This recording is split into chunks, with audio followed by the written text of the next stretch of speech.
Hey Gav, it is 3 AM on Sunday the 9th of January, which I think makes this the latest, or perhaps earliest, I've ever recorded a video.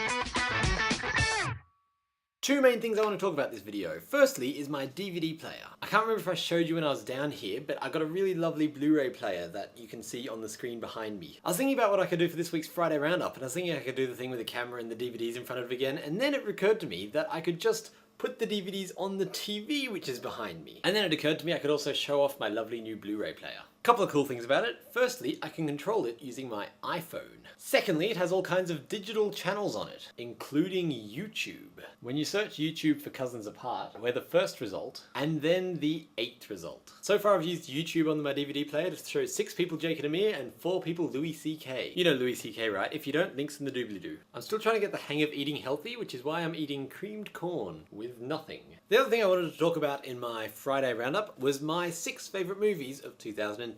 I don't know if you remember, but last year I posted my 6 favourite movies of 2009, and this year I followed it up with my 2010 top picks, which I am now about to talk about in alphabetical order. My 4th favourite movie was Easy A, starring Emma Stone. You may remember her as the girl from Superbad. I loved this film. I thought it was the best teen film I'd seen since 10 Things I Hate About You. The writing was sharp, the actors were all hilarious. They used vlogging as a major plot point and used it correctly. And it all came together really well. If you haven't seen Easy A, I definitely recommend checking it out. At number 4 is Inception, the latest film from Chris Nolan.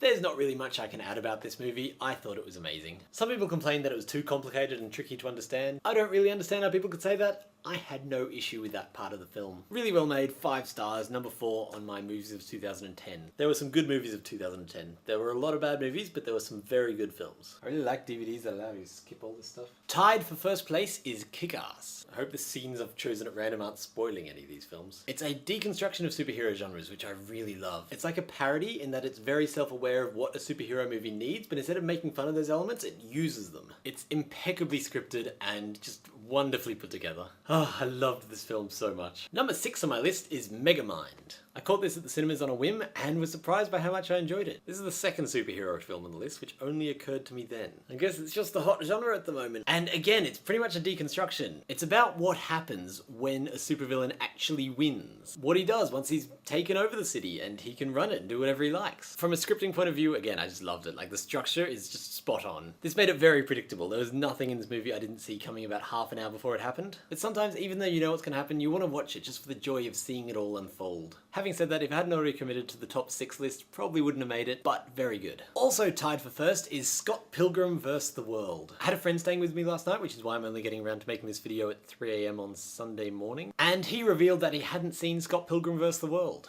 I've seen this movie 2 times in the last week, but I was still kind of tempted to watch it again. So good. And the last movie in my top 6, and also the 3rd one tied for first place, is, of course, Toy Story 3. Pixar are my favourite film company in the world, and possibly just my favourite company in the world. Oh, I love them so much. Toy Story 3 is by far the best Toy Story film, and possibly the best Pixar film. Everything about it is amazing, and like most of the films on my top 6 list, it made me leave the cinema wanting to make films. It is definitive proof that sequels can be better than the original. So that's all from me today, Gav. I really hope this is more than 2 minutes because it's taken me 32 minutes to film so far and I still have to edit. I would love to hear your top films of the year, and tune in 2 Fridays from now when I'll be talking about 30 Rock Season 4, among other things. I will see you literally tomorrow.